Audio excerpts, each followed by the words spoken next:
Hello everyone. So today in this video I will create a new XenServer pool, and it's the new XenServer 8. I have a similar video about this, but it's with the old XenServer, the XenServer 8.c1. And today we will install and also update the new XenServer 8, because as of December the guys from XenServer released the option to apply offline updates. I have a similar video also about this, but in this video we will do the full install. We will install a pool master, we will add hosts and everything unattended with Ansible. This will be a long video, but I will explain every Ansible task one by one as good as I can and as good as I understand it. So let's start. So first, I just want to start the install process, and then after it's finished, we can take a look at the playbook. It's a pretty long one, so I have a lot of tasks in it, almost 400 lines or more. So yeah, it will be interesting. So as I said, let's start the install. So this is I cannot reproduce a productive environment because I do not have physical hosts, and therefore I do not have tasks that will power off or power on hosts in directly in PXE boot, and I will do that manually from the workstation. So let's start the playbook. Ansible playbook, and it's number 3, and we need a vault ask vault pass. Okay. Password. Okay.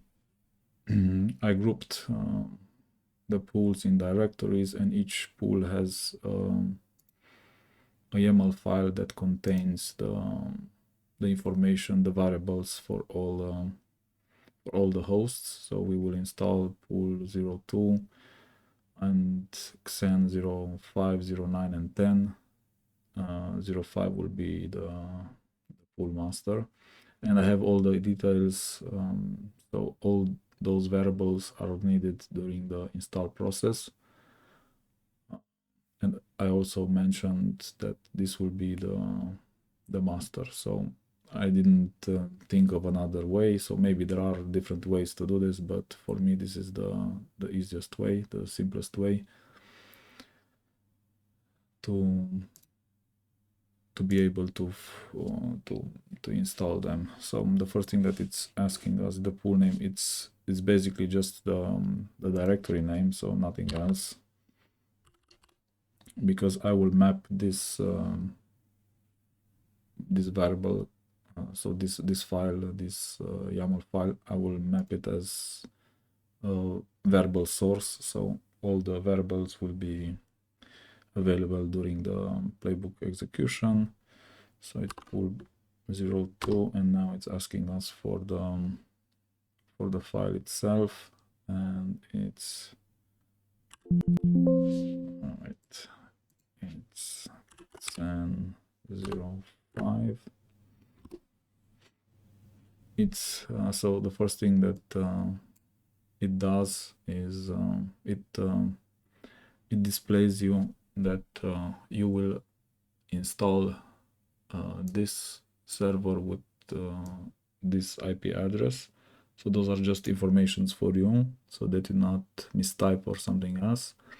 And it also tells you that this will be a pool master. So This is very important to be aware of when you start the playbook. And it asks you if you want to continue. Just tells you that yeah, it's a pool master, and if you say yes, it will continue. Okay, now it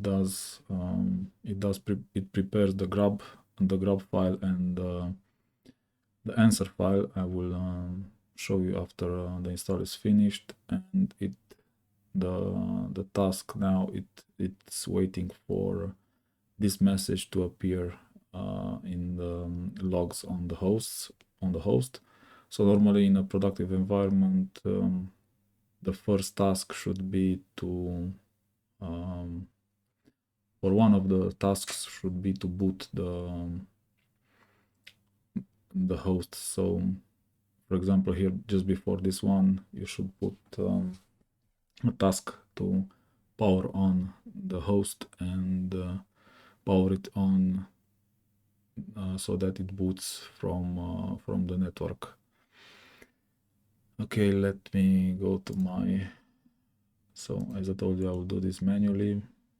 Let's power on in firmware. And now we just need to select FE network. And the install process should start. And from this point on, we will not touch it. It will do everything automatically. I mean, Ansible will do it. So you can install multiple hosts, but if you create a new pool, you should first install the pool master, make sure that he's online and correctly configured, and only after that start with the pool members. Because the pool members will rely on the master if they have to join the pool. So without a pool master, there cannot the pool join will not be possible for the slaves. So this is installing. Let's go back to Ansible. It is waiting for this message in the events. I did find that this message only appears one time during the installation process, and this is why I'm searching for this exact word. It is located, I don't remember from my head, but it is written here in the playbook. So is it? No, this is the replace, rename, check here. So check installation status, okay, and it is searching here in var log installer, and the file it's called install log. So in this file, when the server is installed, so it's not fully configured, but it is installed and it has all it needs to run, you will find this installation complete successful, this line, and I'm searching just for that, and until it's Ansible is trying several times. I have configured 20 retries, and it tries every 3 minutes, because depending on your host, on how fast he is, he will install or not in I don't know, 10 to 15 minutes. In my environment here, I believe it will be done in 5 minutes or so, because it's much faster than an actual host, because the reboot time and the power of time and everything happens in seconds, and in real life, with productive servers, with hosts, that the power on will take 5 to 7 minutes just to power on, so much slower. Okay, so from my point of view, it's already installed, and it's booting up after the installation completed. But still, this Ansible is still waiting for that message to be available, and it will go to the next task only if that task is completed. But I believe in 1 minute or so, it will see the message, because it just needs the XAPI service to be up so that it can communicate to the host, and it will find the entry. Let's just wait for it for a little bit.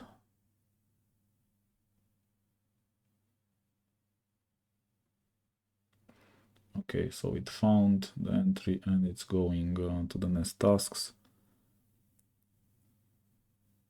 It sleeps for 30 seconds. This is intended because once XenServer host reboots, so these 30 seconds in a real life environment, you should set them to 5 or 6 minutes, because this is the recommended time for the XenServer tools to be up and running. So the script is also checking if the XAPI service is online and active, and it gives another 60 seconds delay. This is all because we do not want to rush the configuration process, simply because those XAPI services and tool stack, they start at different times, so they do not start at the same time, and you need both of them to be active before we can continue to configure. Okay, it's now configuring the local storage, because we have additional drives, not just the C drives. Yeah, it's fast, and I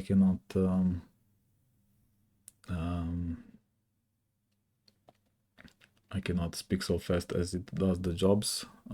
It tries to add a license, it joins the domain, it creates user groups with predefined roles, and now it's also applying a hotfix. They are no longer called hotfixes, they are called bundles. So it applies the bundle from, I don't know, from last month or something like that. But let me see from when, because I have that. So yeah, from 13th 10th 2024, so from 2 months ago. Okay, so it has done that pretty fast. It already gave the command to restart. Let's see, does that happen? Yeah, the host is restarting.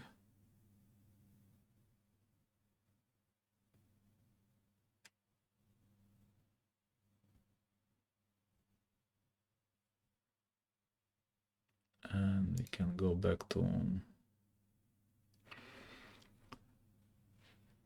the Ansible playbook.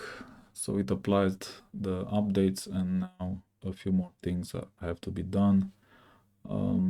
If this host will be a pool master, then it will create a pool, and it will also configure the network, because the slaves do not need, or even if you configure the network on the slaves, it will be rejected by the pool, because they need to take the pool configuration of the net or not, and they will drop their own configuration, or better said, they will not be accepted in the pool. Let's just wait another 2 minutes. So I don't want to stop this recording, even if it takes longer, but we just need to see it all the way without interruption.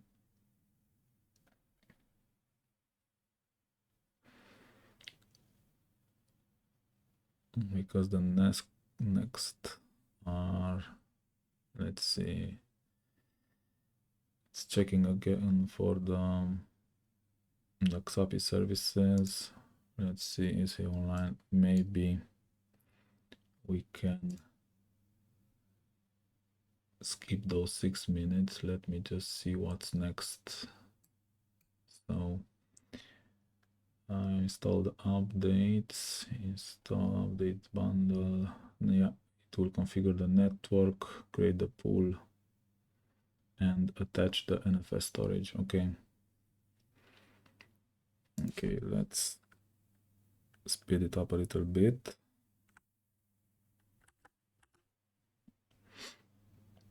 Because the tool stack is already there. Okay, so it's done.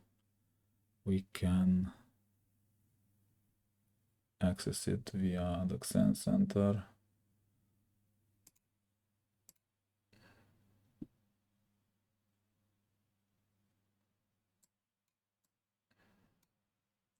Okay, so this is a bug from the new XenServer console.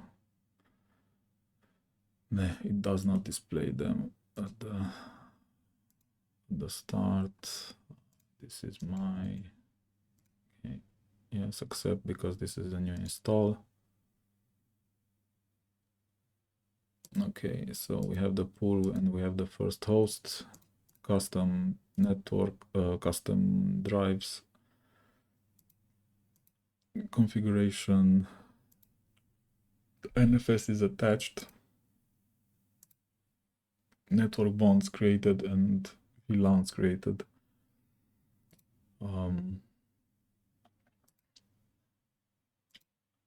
Joint the domain, user groups created, roles assigned. Yeah, we do not have a license because this is the trial version, and I don't really have a license for the new XenServe rate, but 89 days is more than enough. Okay, so the pool master is done. I can start the install of one slave, for example. So same playbook, just a different host name, pool 02 and then 09. And here we have different information, so different IP, different host name, and it tells us that this will be a slave. So this is important because it absolutely needs the pool master to be up and running for this to finish successfully. Yes, we are okay with the information. And again, the same process, we have to power on in network PXE and give it network. Okay, from this point on it goes automatically, and it will join the pool.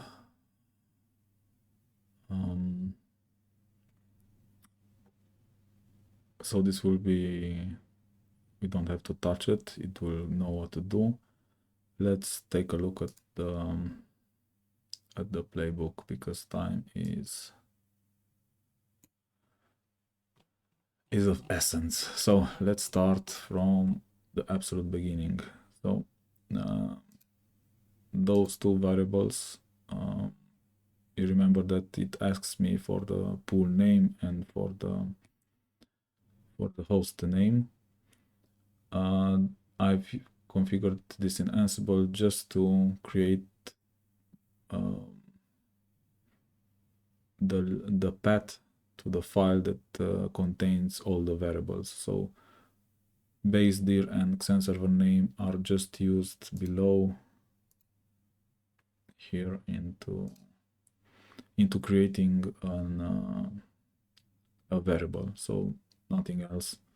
So no special stuff. We just need the variables inside those files, and the playbook is loading them like this. This task displays what file you have loaded.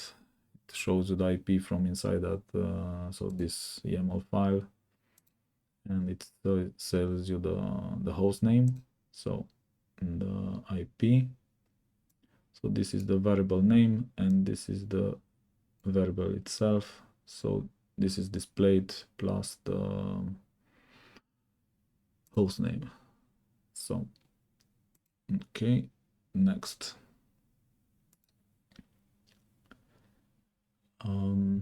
If, so this is the next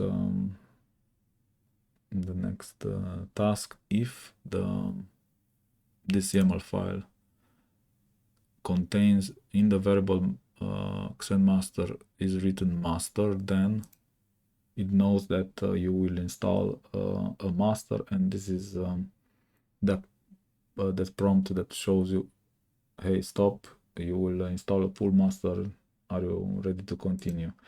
The slaves do not have that entry. They have the variable is set to slave, and this is how the Ansible playbook can distinguish between them. So this is the way I've thought it's the easiest way to identify if it will be a pool master or a slave.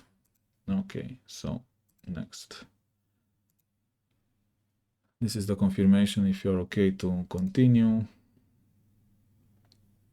Yes, you say yes, and if you say no, then it will stop the playbook. The first the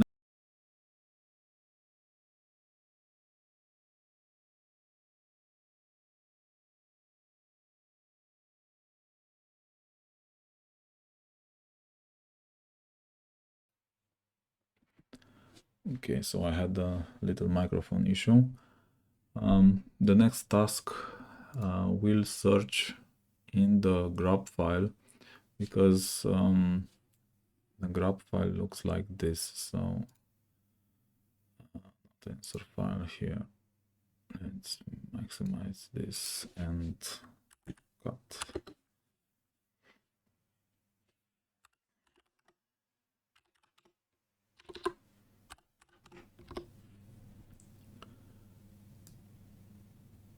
Okay, so the grab file looks like this.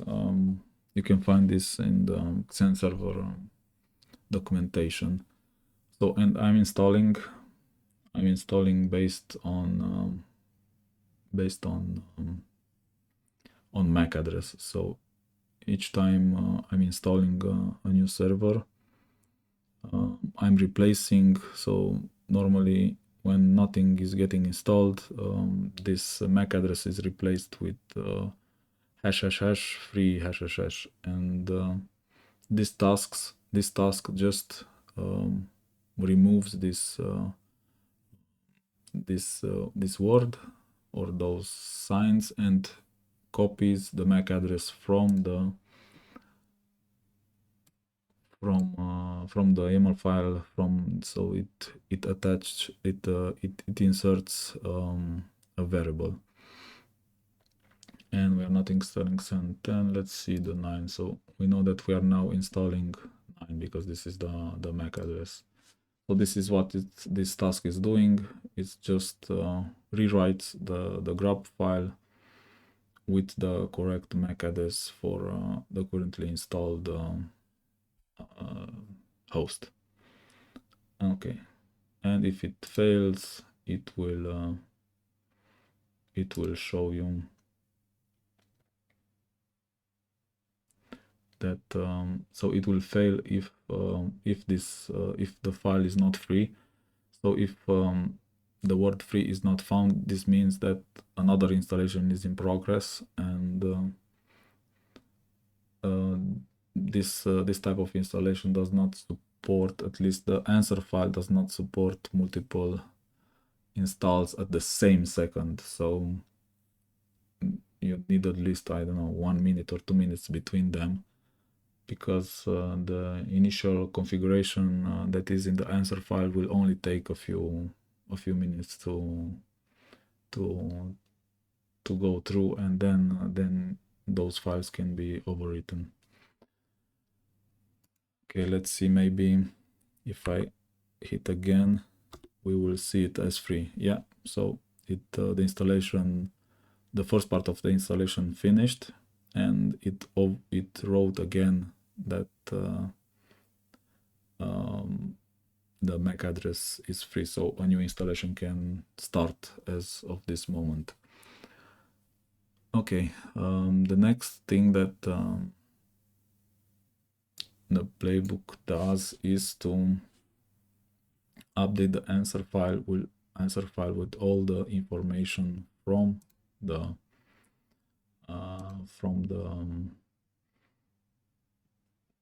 variable file that we loaded, and it is doing that in the answer file. So if we go with cut on the answer file, then we will see those entries. So hostname. So it does the same thing as it has done with the grub file. It searches for this and replace it with the variable loaded from the YAML file. In our case, Xen09. Then it goes the next. It searches for the IP. It replaces the IP. Where is it? Xen IP.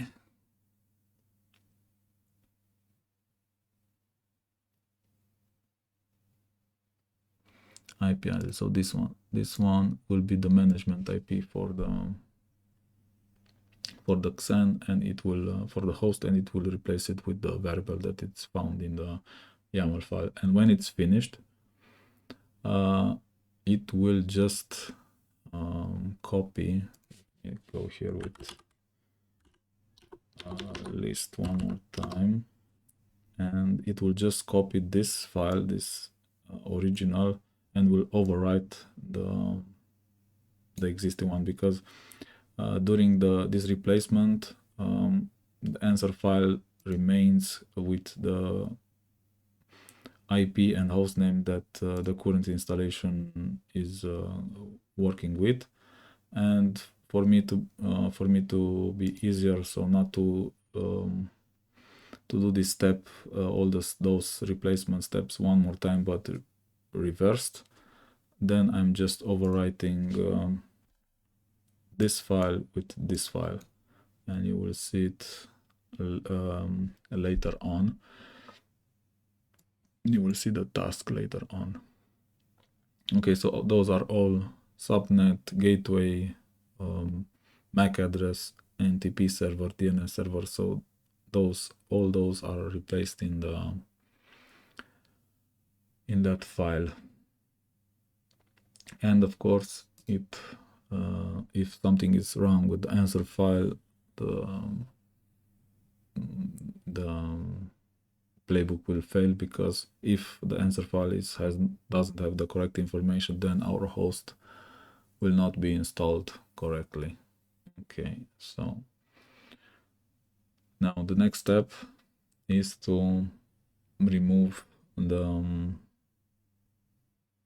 known host keys from the Ansible node. So for example, if we have a new install, so if this server has never been installed, then these tasks doesn't need to be executed. But in case we are doing a reinstall, the reinstall will generate a new hash, and we will need to remove the old one so that we are ready for the new one. So this is why I'm removing everything what was there, in case there was something there. Okay, so this is just a cleanup job. This is the task that it's waiting for the log, the entry in the log. So when this is done, we know that the installation has finished, and it also displays that. The next step is to revert the grab file. So as you've seen it, the grab file after the installation finishes has again this written in the place of the MAC address, and this is the restore of the answer file. And as I told you, I'm just overwriting, so I'm just overwriting the original. I'm writing it over the answer file itself, and then I have again all the entries with like this, so I can install different hosts later on. A normal this is just a slip, and because after the installation finishes, the Xen will automatically reboot, and I'm waiting, of course, for the XAPI service to be active. This is the command, and if this returns active, then and here is the response that needs to be returned. It will continue the playbook. If not, it will try 10 times every 2 minutes until the XAPI service is online. Okay, another sleep. Now the second, no, not the second, a different task is to add the new server in the known hosts, and this is the command for it. And I'm also copying the public key from this Ansible node, because I will later on also in this bash script, I will no longer use passwords. I will communicate with the host just by using the hash. It's not a certificate, it's something like that.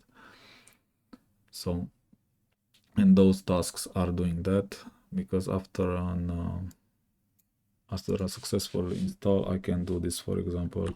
So just SSH, and if I mentioned, so this is the pool master that we just installed.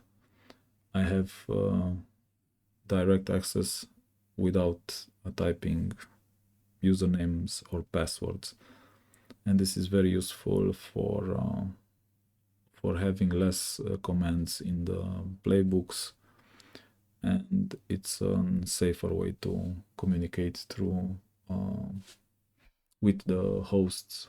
So this is from the Ansible node with communicate with the host. Okay, let's go down. Create, so this block of tasks are creating the local SRs. So one of them is to rename the local storage and to remove this removable storage, because when you have a clean install. Oh, we got it's good that I switched back to the console. We're just seeing that the slave is added to automatically to the pool. Yeah, about the storage. So when you install with no configuration, you will have here three devices: the DVD, the local, and the removable storage.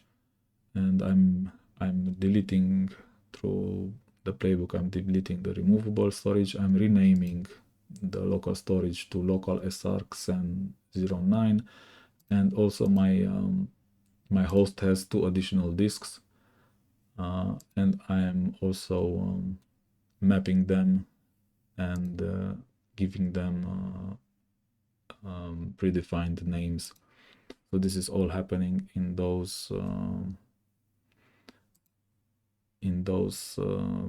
tasks here. So the first one is to rename the local SR, remove the removable storage, and I believe that's it for the first task. And then it searches for the other drives and gives them the names that are stated in the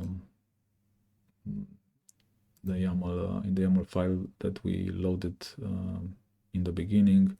And here we have so those are all variables, and this is how it will rename the internal storage. So it will write local SR and then the host name, and we can see that here. So local SR, and then it just adds the host name, and that is 09 or 05. It depends on the host, what name the host has. And other drives also, VMs, drives, VM. So I made the script in case the server has only two additional disks, but if you have 3 or 4, you can just add more, and you can simply add more tasks here, SDC, SDD, and it will create them and rename them. Okay, let's go further. Sleep for 3 seconds. Now we are adding the licensing server. This task is I use this is very good for the old XenServer, the XenServer 8.c1. For this one, it doesn't work because the versioning is completely different. And I do not have, of course, I do not have a license, and I do not need it for for those kind of tests, because the only limitation of the trial license from the new XenServer 8 is time. So you have 90 days, and you cannot add more than 3 hosts to the pool. So those are the only limitation. Everything else you can try. So you don't really need to test anything. You don't really need a license. Okay, but in a productive environment, of course, you can do this automatically. Next task is to activate and join the server to the domain. It will try 3 times because sometimes talking to the main controller does not really work at the first trial, and because I saw this many times, even if in my lab, I had to try it several times, and this is why I gave it three retries and 5 seconds difference between them. Another sleep for 3 seconds. Now this task, in this task, I'm creating, I'm giving different groups from AD, access, and roles to the Xen server. So I'm talking about this. Where is it? Users. So those tasks are doing this, so you do not have to do them manually. So the CDRIS admin group is given the role pool admin, MCS users are read-only, and PVS users are RVM admins. So all those actions are done through this task, and of course all those informations that it needs are mentioned in the our file that contains all the variables. So this is the domain, this is the domain user that it's used to add the pool to the, or the host to the domain. All the passwords are in the vault, so not in plain text. And here are the groups. So group 1 has the role pool admin, the group 02, as you saw it in the in the playbook. Where are you? Here. Okay, so those simple commands,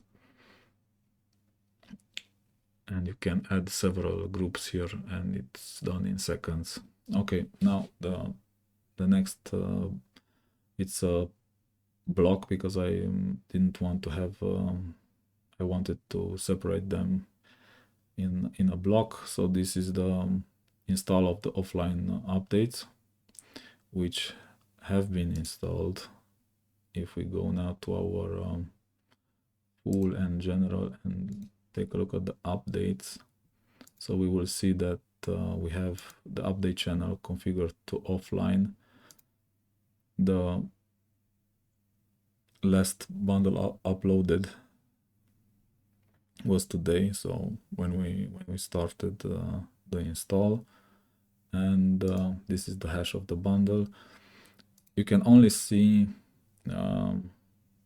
that theoretically only the pool master has the this update applied, but also the second one has it 100%. If that was not there, it cannot, the slave would not be able to join the pool. But this is, I don't know, a visual bug.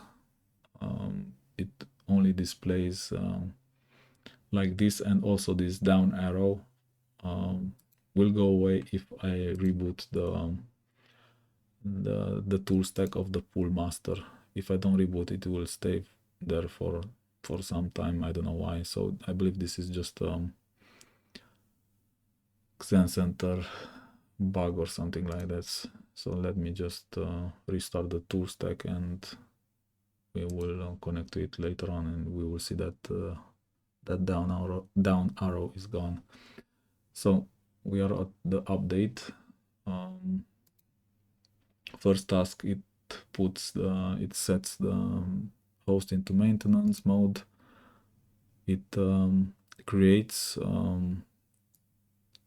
a directory on the hypervisor itself, so on the Xen host itself, and I'm just copying from my from the Ansible node. I'm copying all the files contained in this folder, and yeah, all the files. It will always be one file, because this is how now the update works. So you will only have one bundle here.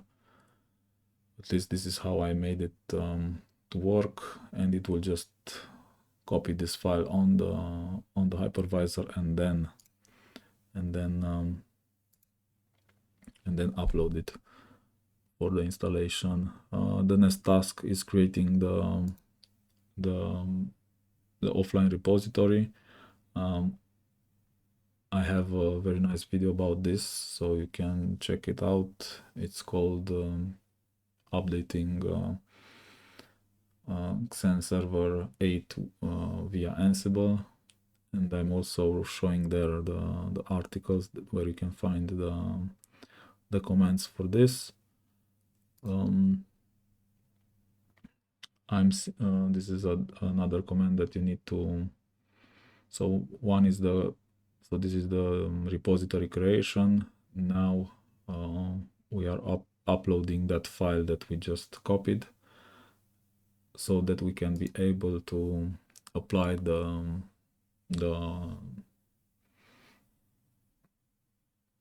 updates.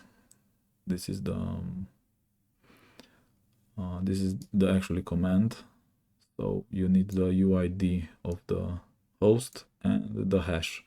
The hash will be created automatically when you execute this command. So when you upload the hotfix file, it will put the hash in the repository, and you can retrieve it with this command. So XenRepository list params hash and minimal, and this will throw out just the hash, and you can use it then in the command. One thing that is important, as you can see here, I'm starting to use delegate to. I'm using this because I started the Ansible playbook, and you here in this part, when you mention the hosts, normally you will mention an inventory file, but we do not have an inventory file, but because we are creating those hosts from zero, and this is how I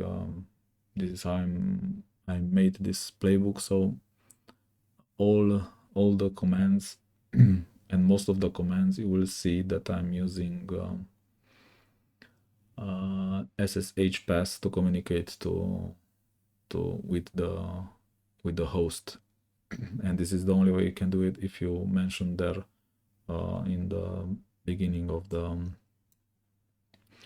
playbook, if you have local hosts, but because at the task where we installed the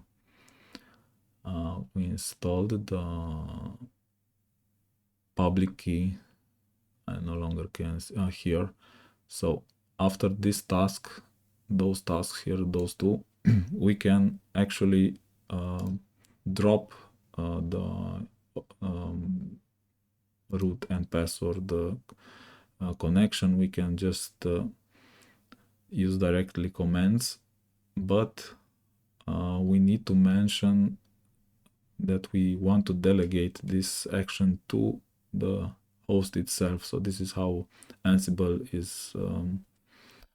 is working. So if you started the Ansible playbook without inventory, then if you want to use something from a variable or something like that, and you want to execute a command, you need to delegate to that. So this in our case, in the last install, it does delegate to xen09, and the command is executed because here you no longer see those SSH pass, so they are executed inside the XenServer 9, because we have that public key and we have that trust between the Ansible node and our XenServer host. So this is why I'm using delegate to in those tasks, because it's less code to write, less commands to write. Okay, so back to the updates. It applies the update, and then it removes that file that we just copied, because we want to have a clean a clean host with a lot of free space.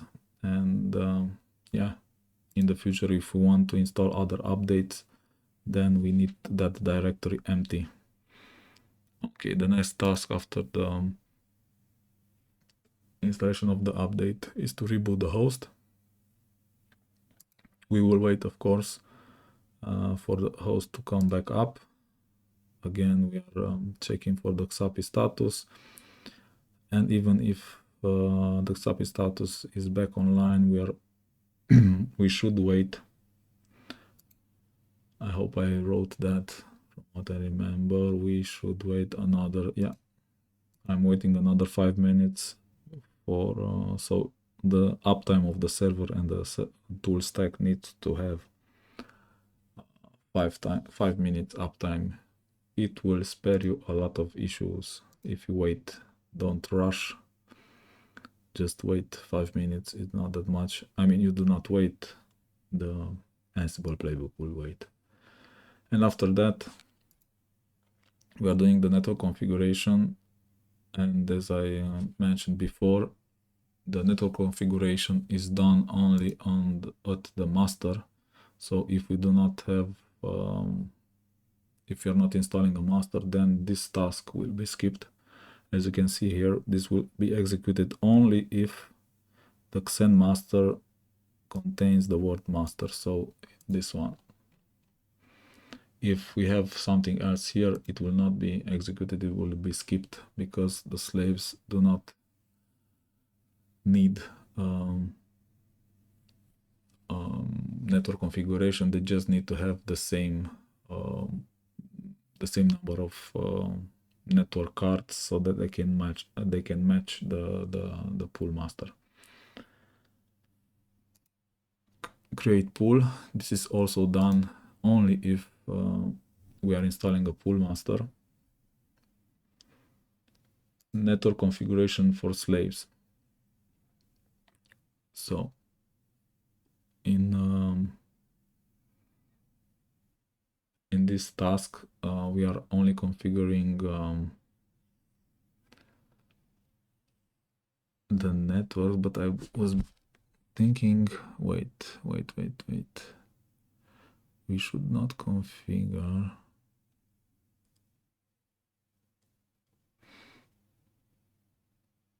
network. Yeah, I believe we still can configure. Yeah, I forgot about this. Honestly, I forgot about this. We can still configure the networks, but not as we have done it on the pool master, because here on the pool master we're also creating the bond, and for the slaves we are no longer. Yeah, I mean, this can be also taken out, because when we join the pool, the network cards and everything will be configured exactly as the master. So basically this step can be skipped. I will give it a try, but yeah, it works even if we do only those things, because we just saw that that slave just got into the pool. And this is also only for the slaves. This is the pool join command, normal pool join, and also it knows the pool master also from the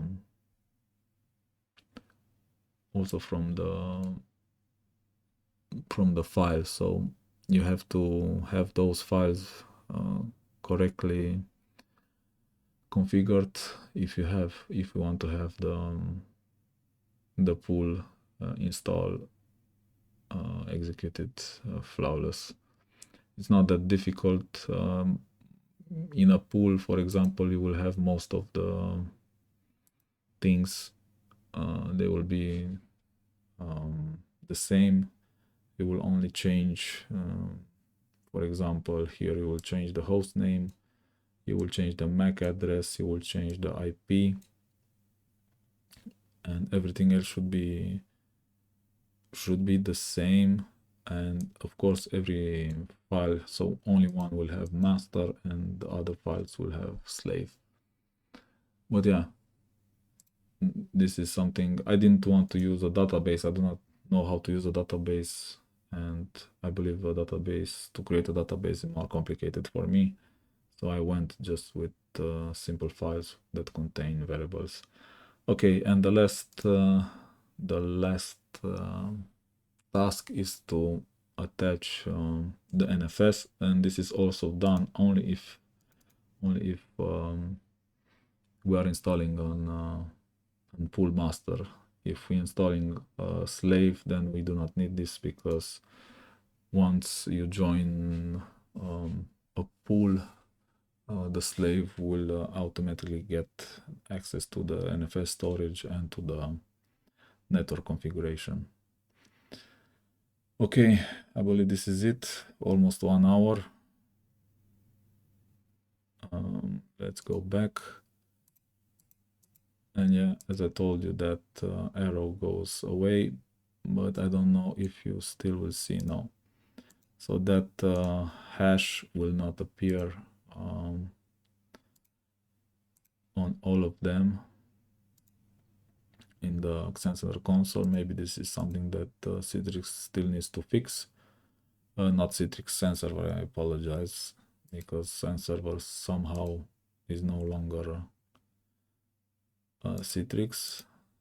But if you want to apply a new